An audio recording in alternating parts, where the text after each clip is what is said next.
दोस्तों मेरे संबंध पहले से ही बहुत अच्छे रहे हैं गूगल पिक्सल फ़ोन के साथ में। और भाई गूगल के फ़ोन्स की बात ही अलग है, जो शायद मैं हमेशा से कहता आया हूँ।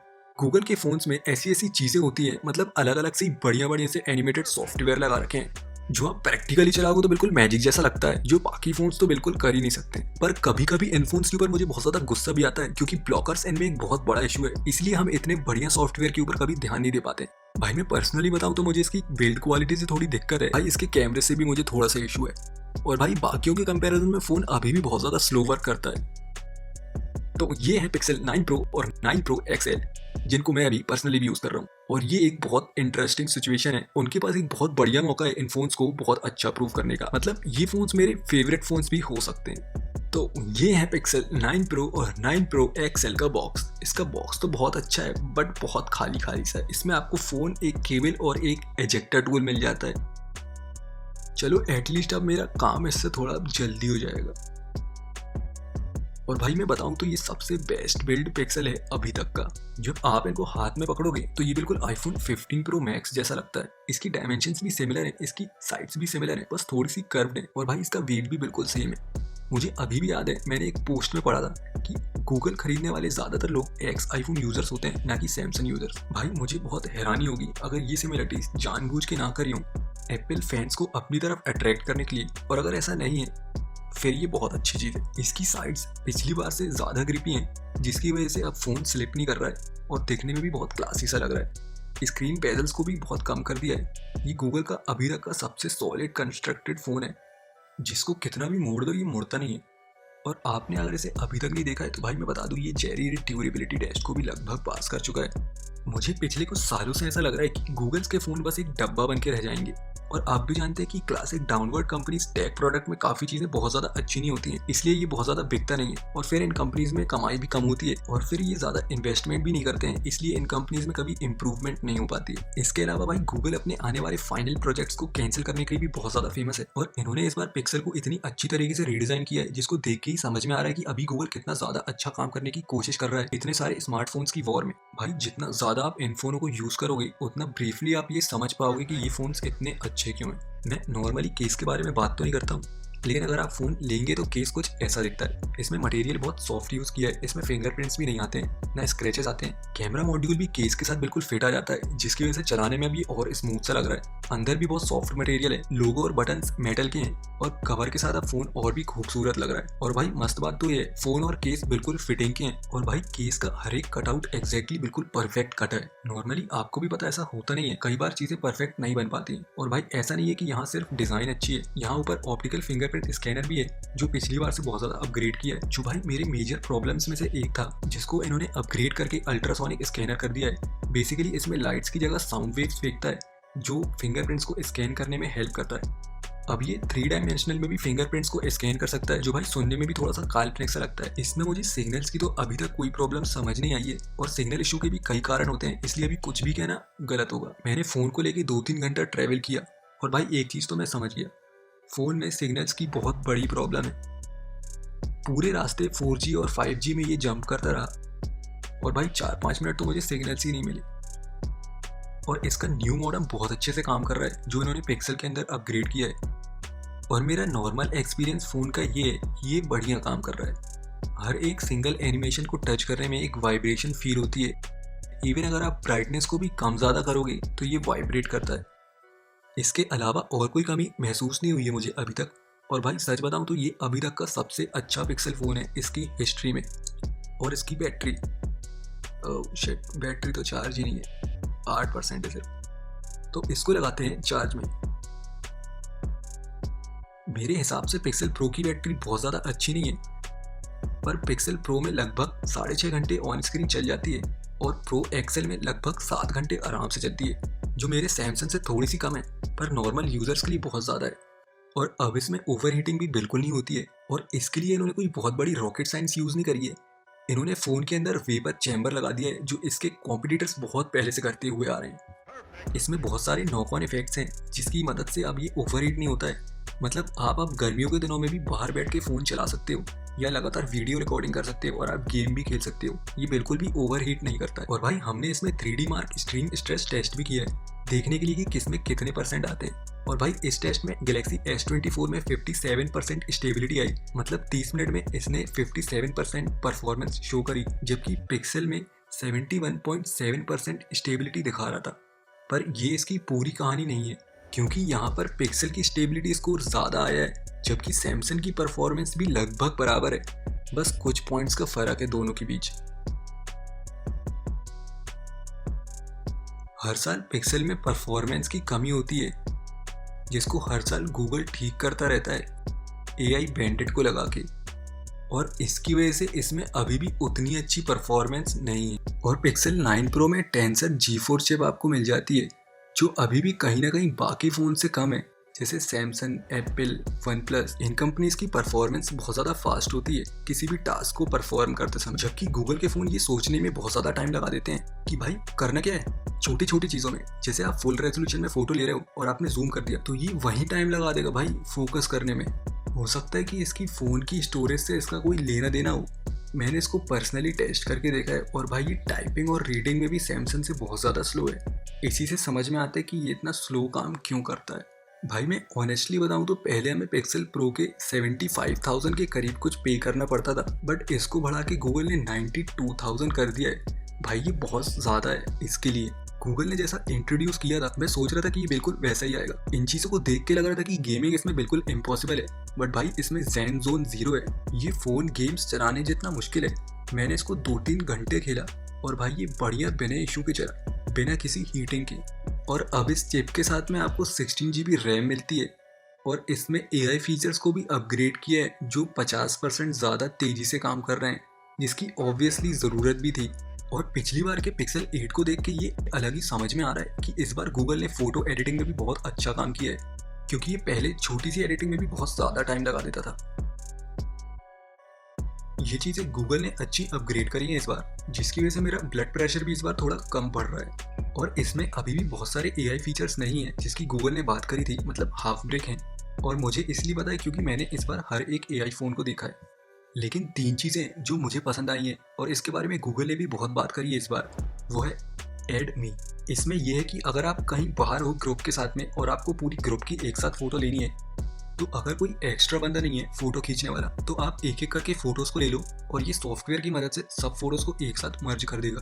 ये डेफिनेटली बहुत इंप्रेसिव चीज़ है, पर मुझे नहीं लगता कि मैं इसका कभी यूज़ करूँगा, और ना मैं कभी ऐसी जगह फंसूँ जहाँ मुझे ग्रुप शॉट लेना हो और मुझे किसी को बोलना पड़े। और अगर आप ऐसी जगह फंस जाते हैं तो ये एक अच्छा ऑप्शन है, ना आपको किसी को बोलना है, ना आपको अलग अलग सेपरेट शॉट्स लेने हैं, और ये बिल्कुल वैसी ही आएगी जैसी आप लेना चाहते हो, बिना किसी AI के। और मुझे नहीं लगता कि AI ऐसी फोटोज़ बनाता भी होगा, पर फोटो में किसी को देखना और रियल में किसी को देखने में ज़मीन आसमान का फ़र्क है। हो सकता है शायद मैं बूढ़ों जैसी बातें कर रहा हूँ, पर मेरा यही सोचना है। इमेज जनरेशन के लिए भी एक नया ऐप निकाला है, Pixel Studio. But to be honest, ये फोटोज़ तो बढ़िया बढ़िया सी निकाल देता है, बट इसमें कुछ नया नहीं है। इसको जनरेट करने के लिए आपको वाईफाई की ज़रूरत पड़ेगी, भले ही आप फ़ोन से कर रहे हो। और अगर आपके फ़ोन में कोई पहले से फ़ोटो है जिसको आप ज़्यादा नहीं थोड़ा सा एडिट करना चाहते हो, तो भाई ये उसमें भी बहुत ज़्यादा दिमाग ख़राब कर देता है। 1 मिनट, ये 2 ऑप्शंस क्यों शो कर रहा है? एक कैप्शन और स्टिकर को लगाने के लिए, जबकि ये इतना नेक्स्ट लेवल AI फीचर है। भाई ये तो इससे भी अच्छा होता अगर अभी हम सन 2000 में होते। फ़ोन का असिस्टेंट भी थोड़ा सा अजीब सा है, जो बेसिकली अभी जेमिनाई है। जेमिनाई एक AI असिस्टेंट है, और ये बहुत ही स्मार्ट तरीके से काम करता है, बट इसमें बहुत सारी लिमिटेशंस भी होती हैं किसी भी चीज़ को करने के लिए। बट कुछ बेसिक चीज़ें ये नहीं कर पाता है जो गूगल असिस्टेंट तुरंत कर देता है। इसलिए कभी कभी ऐसा लगता है कि ये अभी भी थोड़ा पीछे है, बट इसमें आपको दोनों AI फीचर्स मिल जाते हैं, तो आप अपनी डिमांड के हिसाब से इसको स्विच कर सकते हो। और भाई इसका मैजिक एडिटर जो बहुत अच्छा है, मैंने कल इस फीचर को यूज़ करके देखा। बेसिकली इसमें आप अपनी पहले की खींची हुई फ़ोटोज़ को जूम आउट कर सकते हो, और भाई ये लिटरली बहुत अच्छा काम करता है। जैसे हमने ये फ़ोटो ली, ऑटो पर क्लिक किया, और भाई बूम, भाई इसने वुडन एरिया को खुद से ही बढ़ा दिया, और नीचे सीढ़ियाँ भी कम थी, इसने उसको भी बढ़ा दिया। के पीछे ट्रीज को भी इसने कम कर दिया है, जिसकी वजह से आसमान अब और खूबसूरत दिख रहा है। ये फीचर नया नहीं है, बट इसको इन्होंने बहुत अच्छा कर दिया है पहले से। और इसमें आप रियल फोटो को काल्पनिक फोटोज में भी बदल सकते हो, जो देखने में सच में यकीन नहीं होता है। मुझे अभी भी याद है, मैंने अपनी बिल्ली को कुत्ते में बदल दिया था। मतलब भाई अब मैं क्या ही बोल दूँ। और अगर आप ये सोच रहे हो कि ये इंसानों को क्या करेगा, तो भाई मैं बता दूं कि ये इंसानों के ऊपर काम नहीं करता है। और इसमें पिक्सल स्क्रीनशॉट ऐप भी अलग से दिया हुआ है और ये भी काफ़ी अच्छा है। मुझे लगता है कि सेपरेट ऐप होना ज़्यादा अच्छा है स्क्रीनशॉट को मैनेज करने के लिए, क्योंकि जिस तरीके से मैं स्क्रीनशॉट्स को ढूंढता हूँ, मेरे हिसाब से सेपरेट ऐप होना ज़्यादा अच्छा है। और इसमें भी कोई बड़ी बात नहीं है, बहुत सारी कंपनीज ये चीज़ बहुत पहले से करती हुई आ रही हैं, बट इसको इन्होंने एक स्टेप और इम्प्रूव किया है। ये फ़ोटोज़ के बारे में नॉर्मल इन्फॉर्मेशन तो बताता ही है, और एआई की हेल्प से उसकी मीनिंग भी बता देता है कि एक्चुअली में फ़ोटो में है क्या क्या। और पहली चीज़ जो मुझे पर्सनली अच्छी लगी, जेमिनी लाइव। ये बेसिकली एक एआई फीचर है, जैसे एप्पल में सीरी होती है, पर ये उससे बहुत अच्छा वर्क करता है। आप इससे बात कर सकते हो, आप सुन सकते हो, इसमें आपको कोई बटन दबाने की ज़रूरत नहीं पड़ती है, और ये बिल्कुल ऐसा लगता है जैसे आप किसी रियल इंसान से बात कर रहे हो। तो चलिए लाइव डेमो कर लेते हैं। मैं एक नॉर्मल यूज़र हूँ, मैं ये समझ नहीं पा रहा हूँ कि मुझे एंड्रॉयड लेना चाहिए या आईफोन, तो इसमें आपका क्या सोचना है? एंड्रॉयड और आईफोन में से किसी एक को चुनना मुश्किल हो सकता है। आईफोन को यूजर फ्रेंडली और सीधा सादा माना जाता है। अगर आप ऐसा फोन चाहते हैं जिसे सेट करना आसान हो और जो आसानी से काम करे, तो ये एक अच्छा विकल्प है। All right, thank you thank you. इसमें एक चीज़ मुझे और अच्छी लगी कि आप ऑलरेडी किसी बंदे से बात कर रहे हो और आपने गूगल से बीच में कुछ पूछा, अब आपको गूगल को बंद करना है, तो आपको कुछ नहीं करना है, आप बस उस बंदे से वापस बात चालू कर दो, ये ऑटोमेटिकली धीरे धीरे बंद हो जाएगा। भाई मेरे हिसाब से ये बहुत ही पावरफुल चीज़ है जो एक्चुअली में बहुत यूजफुल है। जैसे कल रात में मैं उससे बात कर रहा था और मैंने उससे पूछा कि मैं अपने दोस्तों के साथ बाहर जा रहा हूँ, तो रात के खाने के लिए मैं क्या अलग कर सकता हूँ, तो इसने बोला कि आप थीम डिनर क्यों नहीं करते। मैंने सोचा हाँ यार ये सही है। हमने 3-4 मिनट और बात करी और इसके बाद मेरे पास पूरा मेन्यू प्लान था पोकेमोन वाले डिनर के लिए, जहाँ पर मैं सलाद का यूज घास को दिखाने के लिए करूंगा और मिर्ची वाली ग्रेवी का यूज फायर को दिखाने के लिए करूंगा। और यहाँ जो बाकी के 2 फीचर्स हैं जो मुझे अच्छे लगे, वो दोनों ही कैमरे के अंदर है। तो चलिए कैमरे की बात कर लेते हैं। इसमें रियर कैमरा पिछली बार जैसा ही है, main 50 megapixel, ultra wide 40 megapixel और ऑप्टिकल जूम 40 मेगापिक्सल। और इसमें कोई शॉकिंग वाली बात नहीं है कि ये फोटोज की क्वालिटी भी पिछली बार जैसी है। मेरा मतलब कि इसके कलर्स लगभग सिमिलर हैं। इसमें बहुत अच्छी एबिलिटी है हाई डायनेमिक रेंज सिनेरियोज को हैंडल करने के लिए, और इसकी डिटेल्स भी काफ़ी सिमिलर है गैलेक्सी S24 अल्ट्रा से। नाइट मोड भी अच्छा है, सैमसंग से थोड़ा सा सॉफ्ट है। और पोर्ट्रेट फोटो में कहीं ना कहीं थोड़ा बहुत लगता है जैसे इसकी एजेस में कि ये गैलेक्सी से थोड़ा सा पीछे है, जिसको कवर करने की ज़रूरत है। पर अभी भी कहीं ना कहीं बहुत सारी चीज़ें ऐसी हैं जो परेशान कर देती हैं, जो पिछली बार के फ़ोन में भी थी। जैसे जूम इन और जूम आउट में ये अभी भी बहुत ज़्यादा स्लो वर्क करता है। इसका कैमरा भी मुझे उतना खास नहीं लगा है, फोटो भी बहुत फटी फटी सी आती है, और लेंसेज को चेंज करोगे तो अब ये थोड़ा सा जंप सा करता है जो बहुत अजीब सा लगता है। आप 5x जूम में पोर्ट्रेट फोटो भी नहीं ले सकते हो, और ना स्लोमो में इसको आप यूज़ कर सकते हो। और जूम की क्वालिटी भी बहुत बेकार है, बट इसका सिनेमैटिक ब्लर मोड जो 1080p में है वो बहुत अच्छा है। और इसका फ्रंट कैमरा सेंसर 42 मेगापिक्सल का है जो बिल्कुल न्यू है, इसलिए ये साइज में भी थोड़ा सा बड़ा है, पर ठीक है।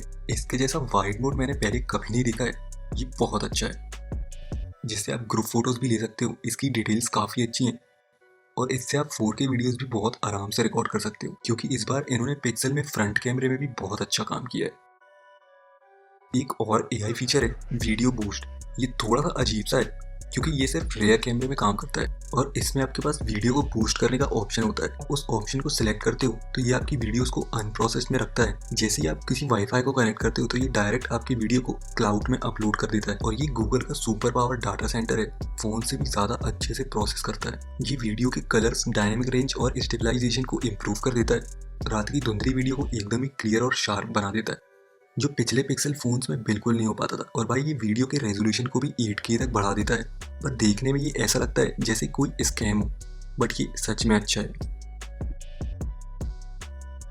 भाई मुझे ऐसा लगता है कि इसमें हिडन कॉस्ट एसोसिएट जुड़े हुए हैं, क्योंकि अगर आप पोस्टेड वीडियो को 8K में चलाते हो तो आपको बहुत सारी क्लाउड स्टोरेज की ज़रूरत पड़ेगी, और मेनली गूगल क्लाउड स्टोरेज की, और आपको इसमें हर 1 मिनट के लिए 800 MB की ज़रूरत पड़ेगी।